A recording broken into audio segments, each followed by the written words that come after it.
یارغان مصطفیٰ حضور سیدنا صدیق اکبر رضی اللہ تعالیٰ آپ کے عرص مبارک کا مہینہ ہے، آنے والا بدھ آپ کا یوم عرس ہوگا۔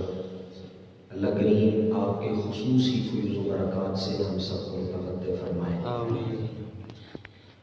عزیز دوستو، بزرگوں، ساتھیوں، جس نے ایمان کی حالت میں نبی کریم رؤوف الرحیم صلی اللہ علیہ وسلم کے چہرے حضور کی زیارت کی اور حضور کے قدموں میں بیٹھا، اپنی زندگی میں جاگتی آنکھوں سے، خواب کی بیان نہیں ہوگا، زندگی میں جاگتی آنکھوں سے نبی علیہ السلام کی زیارتوں کو لوٹا، اسے صحابی کہا جاتا ہے۔ سبحان اللہ۔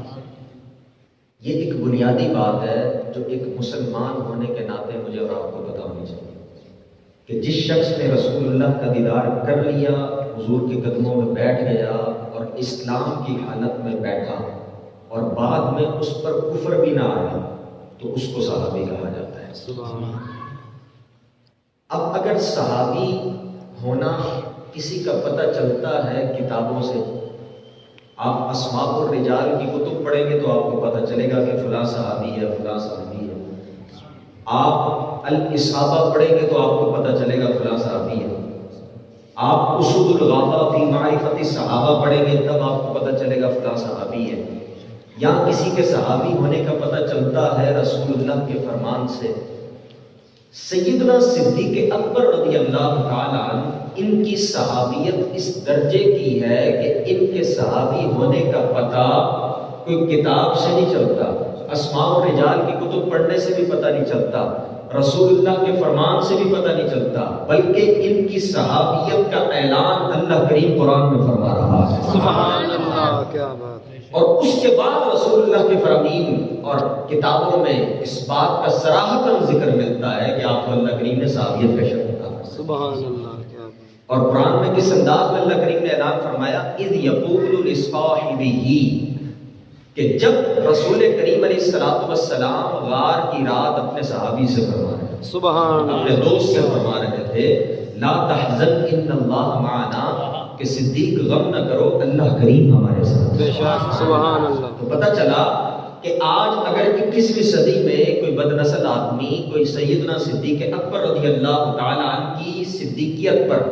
آپ کی صحابیت پر اعتراض کرتا ہے تو وہ آپ پر نہیں بلکہ قرآن کی آیت کا انکار، وہ قرآن کی آیت کا انکار کر رہا ہے۔ واضح اللہ کریم کا فرمان ہے کہ سیدنا صدیق اکبر رسول اللہ کے صحابی ہیں۔ بے شک، اب جب ہم نے اس بات کو سمجھ لیا، اب سیدنا صدیق اکبر رضی اللہ تعالیٰ عنہ کی ذات والا صفات کی طرف چلتے ہیں کہ آپ کو اللہ کریم نے کیا مقام اور مرتبہ عطا فرمایا۔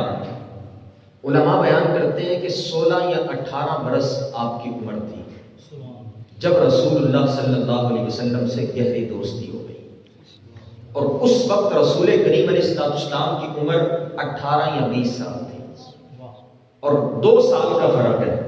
نبی کریم علیہ السلام سے عمر میں 2 سال چھوٹے ہیں، اور 18 یا 20 سال حضور کی عمر ہے، اور 16 یا 18 سال سیدنا صدیق اکبر کی عمر ہے، اور آپس میں گہری دوستی ہو گئی۔ ابھی اسلام کا کوئی نام و نشان نہیں ہے، ابھی رسول اللہ صلی اللہ علیہ وسلم نے اعلان نبوت نہیں فرمایا، اور گہری دوستی ہو گئی۔ اتنی گہری دوستی ہے کہ تجارت بھی ایک ساتھ کرتے ہیں، سارے معاملات ایک ساتھ ہیں، جہاں کہیں جانا ہے ایک ساتھ جانا ہے، جو بھی معاملات ہیں دونوں ایک ساتھ ہیں۔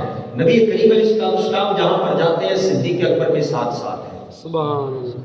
اب جب 40 سال رسول اللہ صلی اللہ علیہ وسلم کی عمر مبارک ہوئی اور 38 سال عمر ہوئی سیدنا صدیق اکبر رضی اللہ تعالیٰ عنہ کی، اور نبی کریم علیہ السلام نے اپنا نبی ہونا ظاہر کیا، حضور نے اعلان نبوت جب فرمایا، اب 20 سال کی دوستی ہے، اور اس دوستی کے بعد اب اسلام کا اعلان ہو رہا ہے۔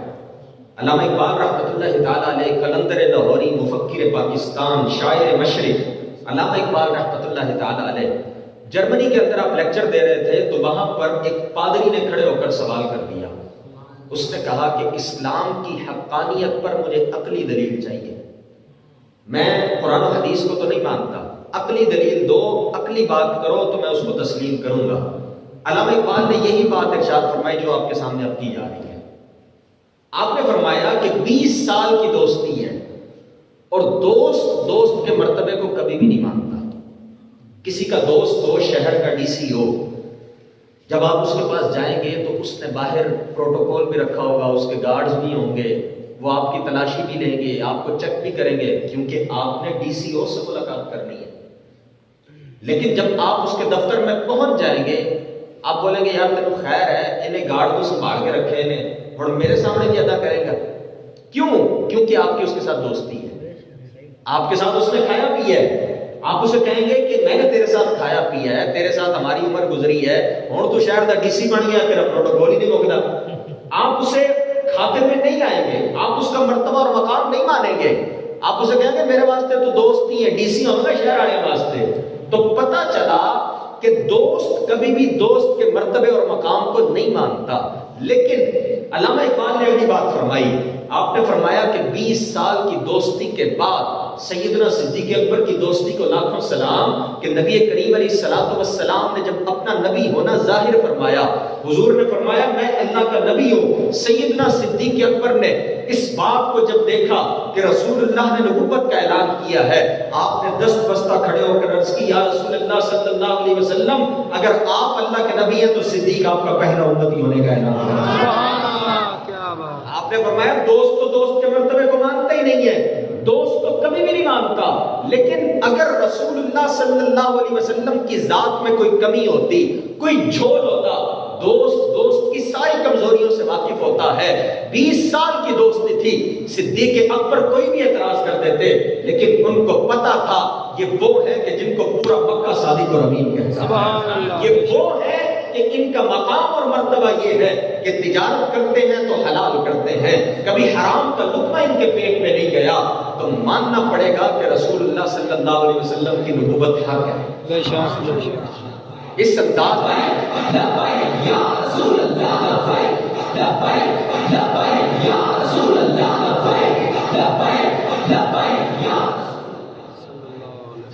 علامہ اقبال نے یہ دلیل پیش فرمائی، اور اس سے یہ بات سمجھ میں آتی ہے کہ سیدنا صدیق اکبر رضی اللہ تعالیٰ عنہ نے دوستی کا پھر حق بھی ادا کیا، اور آپ نے اپنا سب کچھ پھر رسول اللہ صلی اللہ علیہ وسلم کے قدموں پر قربان کر دیا. صاحب روح البیان نے 3 باتیں سیدنا صدیق اکبر کے بارے میں ارشاد فرمائی ہیں. آپ نے فرمایا کہ آپ کو 3 چیزیں بڑی پسند تھیں: النظر الی وجہ الیک والجلوس بین یدیک وانفاق مالی الیک.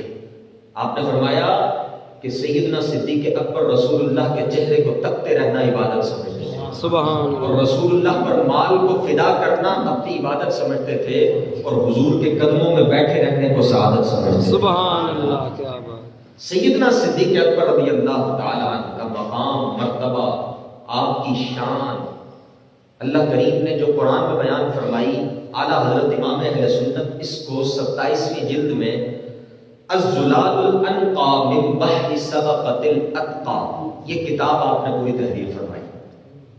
یہ امام کی کتاب کا صرف نام ہے، الزلال الانقا من بحر سبقت الاتقا.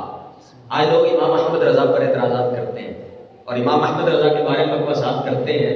میں کہتا ہوں صرف نام ہی پڑھ کے دکھا دو یار، سبحان اللہ، باقی باتیں تو اپنی جگہ. آپ صرف نام پڑھ کے دکھا دیں امام کی کتاب کا، ہم آپ کو دونوں ہاتھوں سے سلام کریں گے.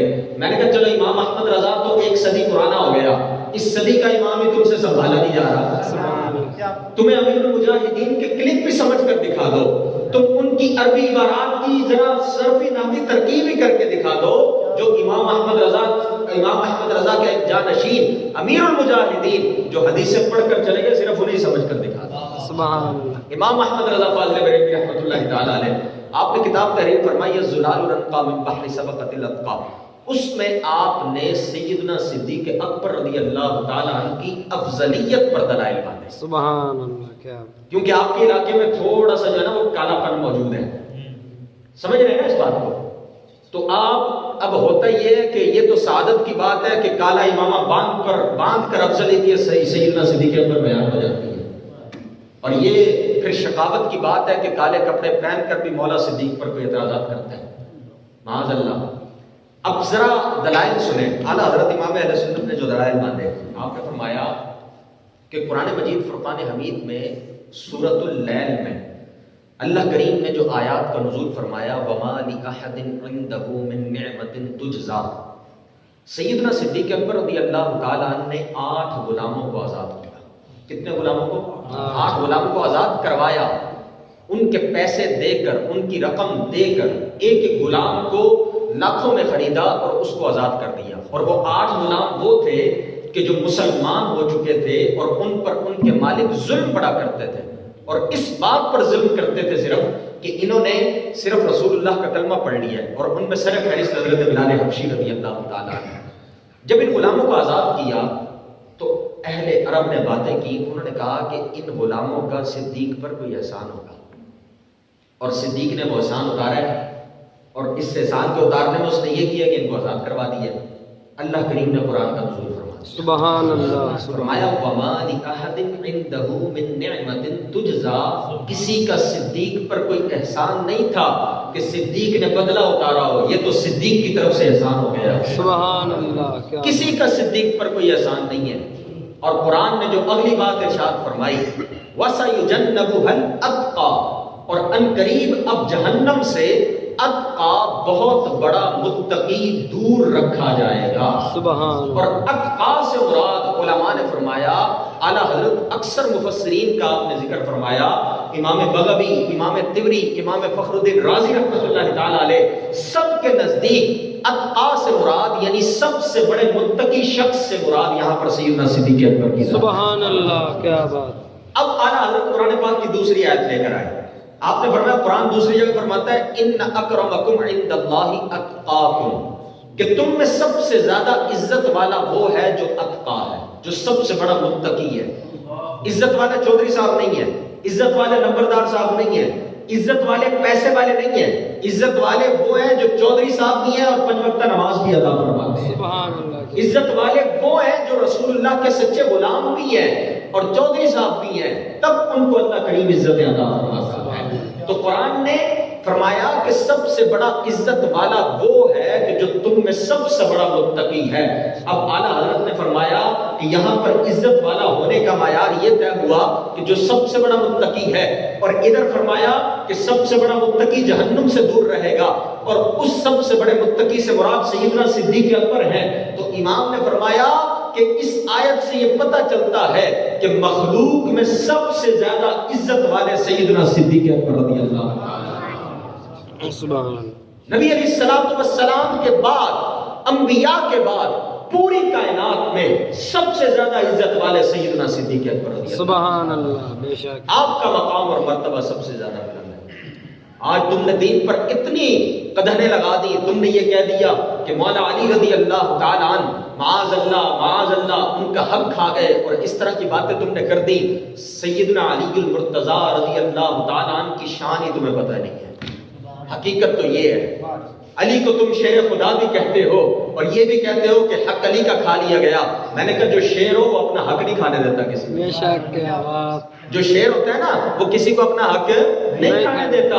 تم شیر خدا بھی کہتے ہو، تو پتہ چلا تمہیں علی کی شان پتہ نہیں ہے۔ علی وہ ہے، علی سے پوچھ صدیق کون ہے، اور صدیق سے پوچھ علی کون ہے۔ علی وہ ہے کہ جب ان سے پوچھا گیا کہ مخلوق میں سب سے بہادر شخصیت کون ہے، تو سیدنا صدیق اکبر رضی اللہ تعالیٰ عنہ کے متعلق آپ نے فرمایا کہ سب سے بہادر سیدنا صدیق اکبر رضی اللہ۔ سبحان اللہ۔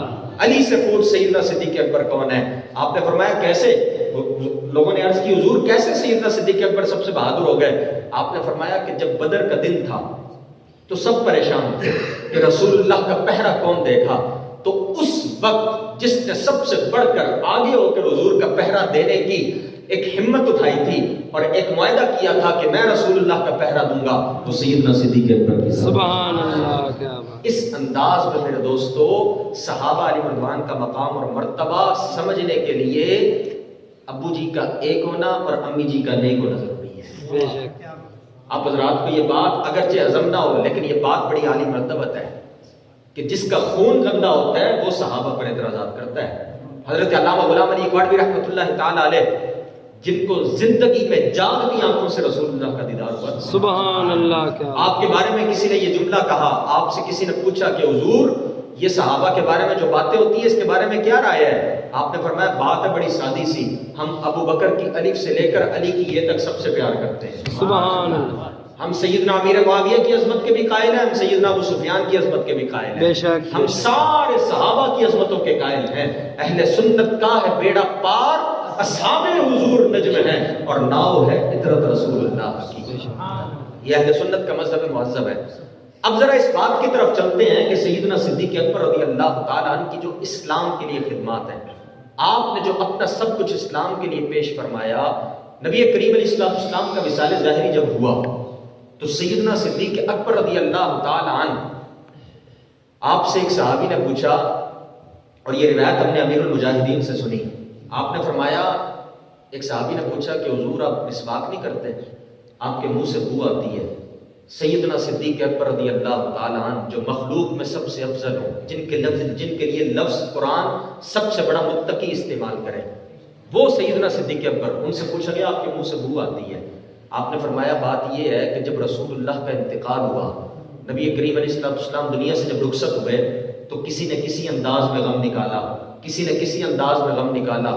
میں وہ تھا کہ میں نے غم نہیں نکالا، اگر میں روتا تو تمہیں سہارا کون دیتا؟ میں چپ رہا اور خاموش رہ کر میں سارا درد پی گیا، جب درد کو پی گیا تو میرا جگر جلنا شروع ہو گیا۔ یہ تو ہوتا ہے نا کہ جب بندے کو کوئی دکھ آتا ہے نا تو اس کو کہا جاتا ہے یار اس کو رلا دو تھوڑا سا، یہ رو پڑے، کیونکہ بندہ روتا نہیں ہے اور جب درد کو دبا لیتا ہے تو اس کے جسم کا کوئی نہ کوئی عضو فیل ہونے کا خطرہ ہوتا ہے، اس کو برین ہیمریج ہونے کا خطرہ ہوتا ہے کہ اس کے دماغ کی کوئی نس نہ پھٹ جائے۔ سیدنا صدیق اکبر نے کہا میرا جگر جلنا شروع ہو گیا۔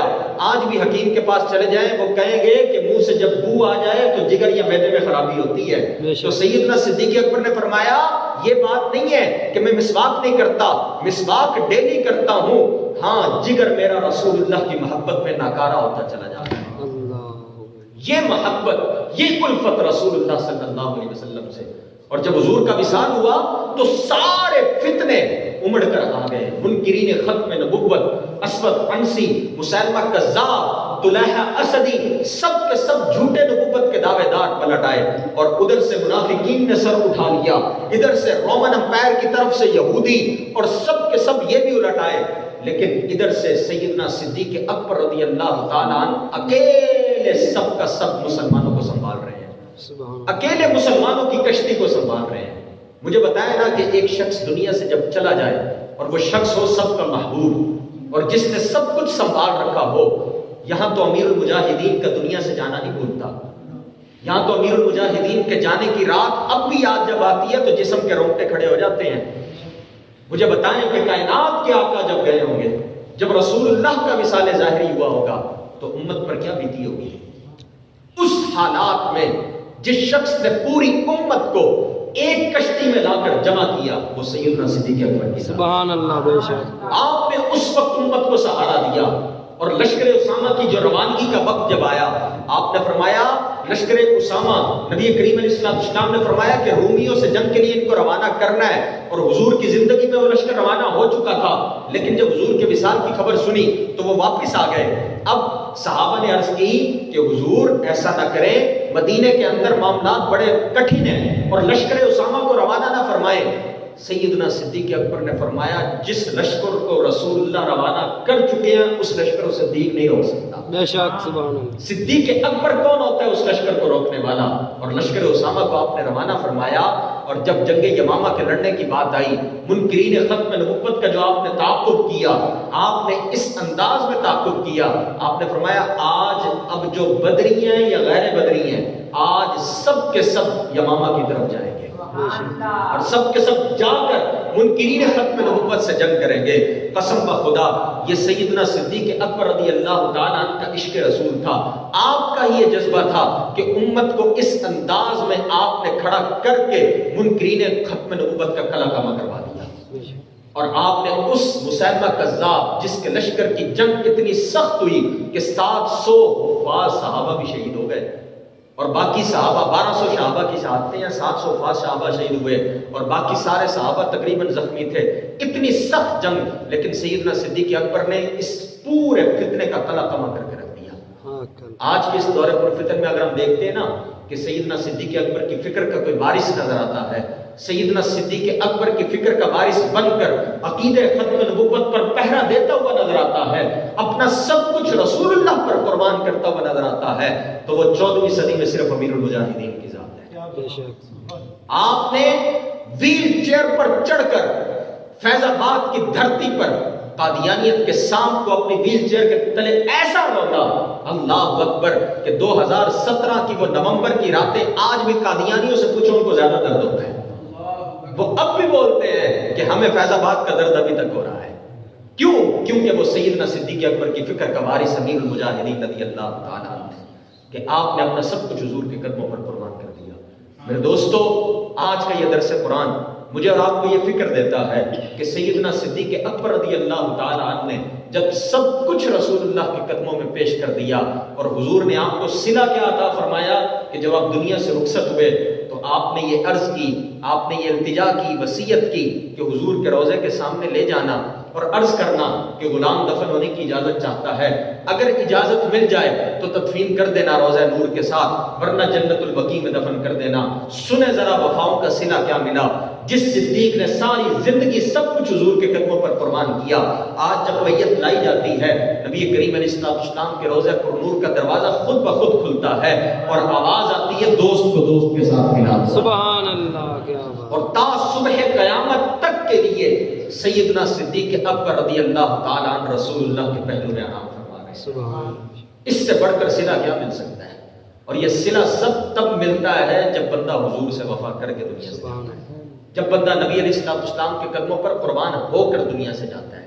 یہ تو علماء نے لکھا ہے نا کہ اگرچہ کوئی پھر خانہ وال میں بھی مر جائے یا کہیں اور مر جائے، لیکن وہ ہو رسول اللہ سے وفادار، اللہ کریم اس کی روح کو جنت البقیع میں پہنچا دیتا ہے۔ سبحان اللہ۔ اللہ کریم اس کی مٹی کو مدینے کی مٹی سے ملا دیتا ہے، اللہ کریم اس کے جسد نور کو حضور کے قریب پہنچا دیتا ہے۔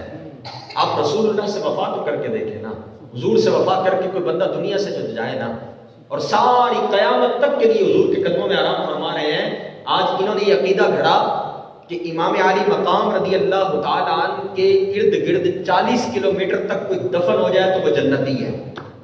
میں نے کہا بالکل آپ کی بات مانتے ہیں کہ امام علی مقام کا یہ مقام اور مرتبہ ہے کہ ان کے قریب 40 کلومیٹر تک کوئی دفن ہو جائے تو وہ جنتی ہے۔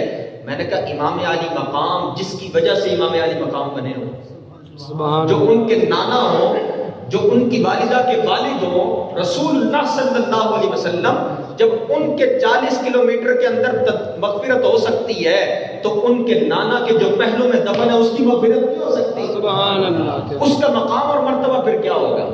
تو میرے دوستو، یہ وہ باتیں ہیں کہ یہ ہٹ درمی کے علاوہ سمجھ میں نہیں آتی۔ ہٹ درمی بندہ کرے تو پھر تو سمجھ میں نہیں آتی، لیکن اگر عشق رسول کی اینک لگا لی جائے، عقل کو تنقید سے فرصت نہیں، عشق پر اعمال کی بنیاد رکھ، اگر بندہ ادب والا ہو اور رسول اللہ کی بارگاہ میں ہمیشہ جھکنے والا ہو تو وہ کہے گا کہ ہاں مجھے رسول اللہ کے ہر صحابی سے پیار ہے۔ بے شک بے شک، سبحان۔ کیونکہ صحابہ تو وہ تھے جو حضور سے وفا کر کے دنیا سے گئے۔ اللہ کریم مجھے اور آپ کو عمل کی توفیق عطا فرمائے، آمین۔ وما علیہ الا البلاغ۔